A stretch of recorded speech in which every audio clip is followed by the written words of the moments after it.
મહત્વપૂર્ણ સમાચાર પ્રાપ્ત થઈ રહ્યા છે તેના પર નજર કરીશું। એક મહત્વના સમાચાર ગુજરાતમાં ભારે વરસાદ બાદ ગુજરાત જાણે કે ખાડા નગરી બન્યું હોય તેવું જોવા મળી રહ્યું છે। ગુજરાતમાં ઠેર ઠેર ખાડા પડ્યા છે। મહાનગરો સહિત ગ્રામ્ય સ્તરે વરસાદ બાદ ભૂવારાજ સક્રિય થયું છે અને ભૂવારાજ જોવા મળી રહ્યું છે।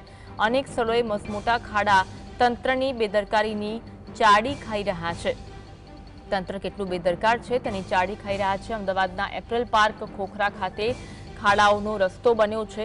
ખાડાઓ રસ્તામાં જોવા મળી રહ્યા છે। તંત્ર દ્વારા કેમ આ ખાડા કાન કરવામાં આવે છે તે એક મોટો અને ગંભીર સવાલ છે। અમદાવાદ સહિત અનેક મહાનગરો જ્યાં છે ત્યાં લોકોના હાલ બેહાલ જોવા મળી રહ્યા છે અને ખાડારાજ જોવા મળી રહ્યું છે। પ્રી મોન્સૂન પ્લાનની કામગીરી પાણીમાં વહી ગઈ હોય તેવા દ્રશ્યો ખાડારાજથી સામે આવી રહ્યા છે।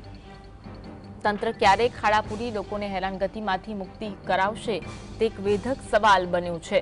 અનેક વિસ્તારો એવા છે કે જ્યાં ખાડારાજ જોવા મળી રહ્યું છે અને ગુજરાતમાં ભારે વરસાદ બાદ ગુજરાત ખાડા નગરી બન્યું છે।